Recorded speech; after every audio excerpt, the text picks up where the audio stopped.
Hey guys, my name is Mitsumio, and welcome to your episode of Monday Mailbox. This is a video series where you, the viewer, can submit your gaming-related questions, and then I'll give my humble opinion on them. To get the formalities out of the way real quick, if you'd like to submit your own question that could be featured in an upcoming episode, you can do so by leaving a comment down below, or by sending me a Facebook or Twitter message. The first question today comes from Caleb, and it is, what do you think about a Frost rework where instead of putting you in the down but not out, it would do 40 damage off the bat, and 20 damage for every 2 steps your operator takes in-game, finally putting you in the down but not out after your health is depleted. So Ubisoft for a really long time now has talked about how they want to make Frost's gadget less binary. Right now, it really is all or nothing. Either you down someone, which is a massive bonus to the defensive team, it really swings things in your favor, or the more likely scenario is that offense was able to scout it out and it did absolutely nothing whatsoever. This is actually what Ubisoft did with CanCan a long time ago. His gadget before would one-shot anyone. It was incredibly powerful, but the downside and the reason why no one wanted to play as him was that it was very obvious as to where his traps were located. And so thankfully, he got the rework that he deserved. He may not do as much damage, but his gadget's going off more frequently, meaning it's having more of an impact on the match in general, and I think that he's in a much better place. And so I'm hopeful that that is something that Ubisoft is going to be trying to do in the very near future with Frost. And so to get to your question, I realize I kind of had a lot of explanation there, is that this might be one way of going about it. This essentially is a stronger version of Legion. You step on it, it deals a significant amount of damage, but then you have a couple of options. You can either stand there and wait for the Frost to round the corner who's trying to capitalize on her gadget going off. You're going to be at a disadvantage because you can't move, or you could move, but you're going to be taking damage while you do so. So Frost is going to have the upper hand in that situation. You can try to move to cover, but hopefully that cover is nearby, because if you move too much, it's going to start to whittle away at you and put you in the down but not out state if you're not too careful. Or you can go through the animation as soon as you land on it, take it off, and then move about your day. That actually gives a lot more agency and a lot more interactivity between both offense and defense, which I think would actually be a vast improvement over the system that we have right now. The one big downside that I could think of with this idea, though, is that if nothing else in her kit changed and this update went through,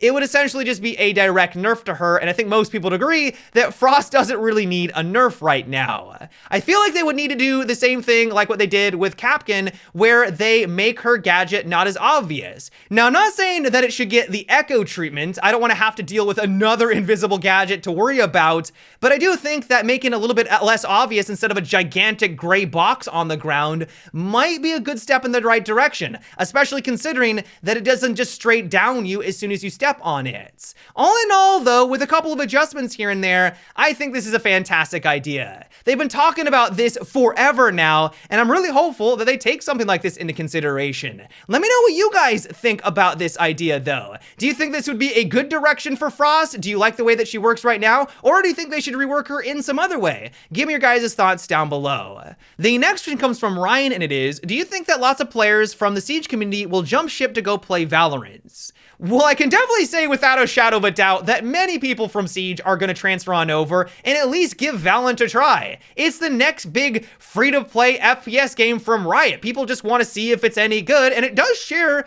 a fair amount of similarities with something like Rainbow Six Siege. It's that 5v5 competitive gameplay that people really enjoy, and so I think that this is going to mesh really well with the Siege community. If your question is, though, do I think that Rainbow Six is going to wither away and no one's going to want to play it anymore after this comes out? I don't see that happening.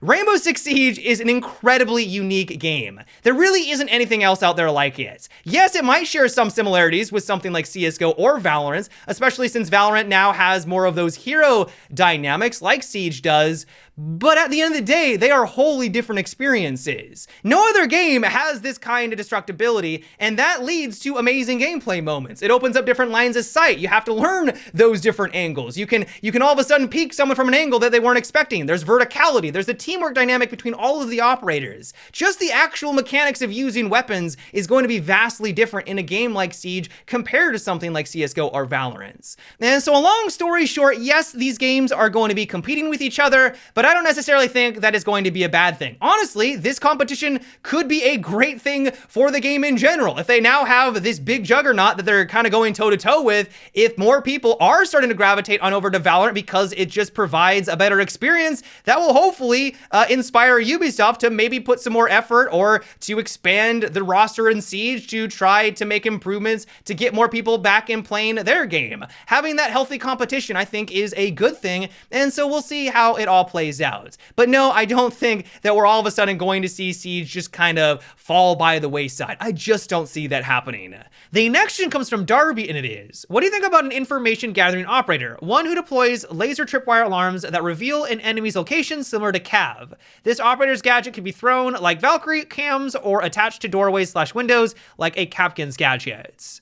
So I am all for having a gadget that will notify you that someone is trying to get a flank off, either for offense or defense. I think that is going to be advantageous for either side, but I don't want to have more operators where it literally reveals your exact location and essentially everyone can just see you through walls and take you out no problem. I feel like Ubisoft also came to this realization considering how much trouble they had balancing out Lion.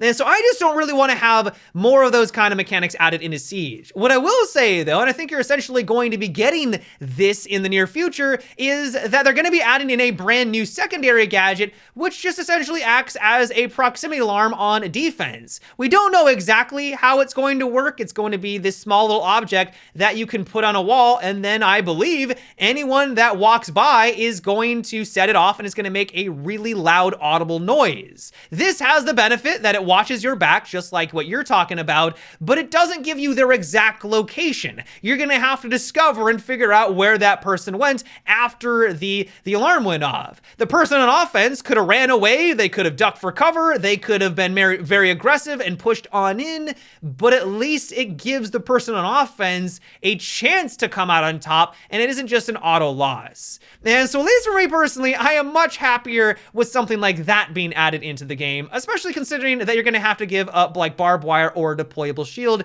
if you do want to use something like this.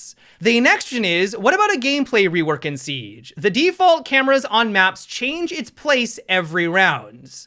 I haven't had one of these questions in years. Literally, when Rainbow Six Siege first came out, one of the biggest recommendations that the player base had was to have randomized cameras. Once you understood where all the camera locations were located, it was pretty easy to take them out, and so it seemingly felt like they didn't provide any information whatsoever. And so the idea of having a lot more camera locations scattered around the map, but having them be randomized, so one time it's there and the next round it's not, would hopefully allow those cameras to last a little bit longer, allowing defense to use them to their advantage. Now, if that was the only way we looked at this, then it sounds like a great addition. But the issues that I have with it is, first of all, this would just simply require more map knowledge on the parts of offense, which I don't really think is something that the game needs right now. Rainbow Six is already complicated enough, and now you're gonna have to watch out for a randomized set of cameras. That just sounds like a nuisance. This also means that once the player base learns these new camera locations, yeah, it might take offense a little bit longer to take them out because they have to check each and every single one of these spots to see if a camera is there, but once they do, they're gonna take them out just as quickly, and so essentially, we're back to the point where we are today, where all the cameras are taken out at the start of a round, and so nothing changed other than the fact that we just increased the amount of map knowledge required in Siege. The other reason is on defense. I don't know about you, but knowing where a camera is really valuable. I can switch to it immediately and know, okay, I'm in the main lobby. As soon as you start to have like 50 camera spots or however many they come up with, you're now gonna have to take a while to be like, where even am I in this map? And so, well, yeah, eventually we will get to the point where we learn all these camera locations just like on offense. I just don't think that it's really something that is strictly necessary. The final reason is that we just simply have a lot of operators in the game now that excel at information gathering. When Siege first released, we didn't have Valkyrie, we didn't have Maestro or Mozzie, and so we really did have to rely on those basic cameras. Now it's not really really need it anymore. Valkyrie can put it literally wherever she wants. You can have a Mozzie using your drone in an advantageous way. There are so many ways to get information. I just don't think that having more cameras around the map that we have to learn is something that is really going to provide much value. But yeah, guys, that is what I have for today's episode of Monday Mailbox. I hope you enjoyed. Let me know what you thought about what we discussed in today's video. Are you going to be trying out Valorant? Do you think that it looks like a lot of fun? Are you not really too thrilled by it? Give me your guys' thoughts down below. As always, if you'd like to submit your own question for an upcoming episode, you can also leave a comment or by sending me a Facebook or a Twitter message. But until next time, guys, have a good one and take it easy.